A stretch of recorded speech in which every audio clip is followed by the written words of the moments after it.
राष्ट्रपति की आपातकालीन शक्तियाँ। भारतीय संविधान के भाग 18 के अंतर्गत अनुच्छेद 352 से 360 में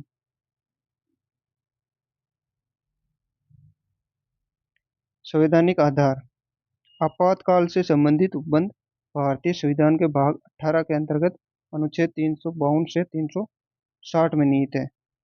ये शक्तियां राष्ट्रपति को मंत्रिपरिषद के परामर्श से प्राप्त होती है, अर्थात राष्ट्रपति इन शक्तियों का उपयोग मंत्रिपरिषद की परामर्श से ही कर सकता है। मुख्य उद्देश्य। इन प्रावधानों का मुख्य उद्देश्य देश की संप्रभुता, एकता, अखंडता और सुरक्षा को बनाए रखना है।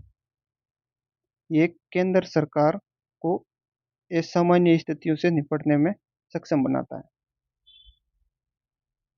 आपातकाल के 3 प्रकार। पहला है राष्ट्रीय आपातकाल। अनुच्छेद 352 में निहित है, युद्ध या बाह्य आक्रमण के समय लगाया जाता है। दूसरा है राष्ट्रपति शासन। अनुच्छेद 356 में निहित है, संवैधानिक तंत्र की विफलता के समय लगाया जाता है। तीसरा वित्तीय आपातकाल। यह अनुच्छेद 360 में है और वित्तीय स्थिरता को खतरा होने पर यह लगाया जाता है। अब पहला देखते हैं राष्ट्रीय आपातकाल। अनुच्छेद 352 के अंतर्गत यह आपातकाल तब घोषित किया जाता है जब भारत या उसके किसी भाग की सुरक्षा खतरे में हो। इसके 3 प्रमुख आधार हैं। पहला युद्ध, जब भारत किसी अन्य देश के साथ युद्ध में होता है। दूसरा बाह्य आक्रमण, बिना युद्ध की घोषणा के कोई बाह्य देश आक्रमण कर देता है भारत पे। तीसरा सशस्त्र विद्रोह, देश के भीतर हथियारबंद विद्रोह हो जाता है, तब राष्ट्रपति राष्ट्रीय आपातकाल लगाता है। राष्ट्रीय आपातकाल के प्रभाव। केंद्र राज्य संबंध। केंद्र सरकार राज्य सरकारों को कार्यकारी निर्देश दे सकती है और राज्य सूची पर कानून बना सकती है।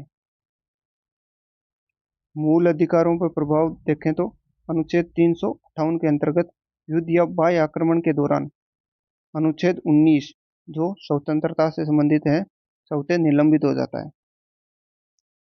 अन्य अधिकार। अनुच्छेद 359 के तहत राष्ट्रपति अन्य मूल अधिकारों को निलंबित कर सकता है। अपवाद के अंतर्गत अनुच्छेद 20 और 21 ये कभी भी निलंबित नहीं होते हैं। अनुच्छेद 20 के अंतर्गत अपराधों के लिए 2 सिद्धि से संबंधित संरक्षण का अधिकार है और अनुच्छेद 21 के अंतर्गत प्राण और दैहिक स्वतंत्रता का अधिकार है।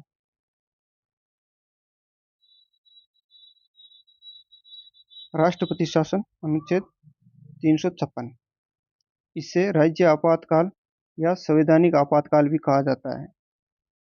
इसका आधार है, यदि राष्ट्रपति को विश्वास हो जाए कि राज्य का शासन संविधान के अनुसार नहीं चल रहा है, तो वे राज्य सरकार को बर्खास्त कर सकता है और वहां पे राष्ट्रपति शासन लागू कर सकता है। इस स्थिति में राज्य की विधायी शक्तियां संसद के पास आ जाती है। वित्तीय आपात। अनुच्छेद 360, वित्तीय स्थिरता को खतरा होने पर यह तब लागू होता है जब भारत या उसके किसी क्षेत्र की वित्तीय स्थिरता या साख खतरे में हो। इसका प्रभाव होता है न्यायाधीशों सहित सरकारी कर्मचारियों के वेतन में कटौती कर दी जाती है। सभी धन विधेयक राष्ट्रपति के विचार के लिए सुरक्षित रहते हैं। नोट है इसमें, भारत में अभी तक कभी भी वित्तीय आपातकाल लागू नहीं हुआ है। डॉक्टर भीमराव अंबेडकर का ये कथन है कि आपातकाल के दौरान भारत का संघीय ढांचा बिना किसी औपचारिक संशोधन के एकात्मक रूप में परिवर्तित हो जाता है।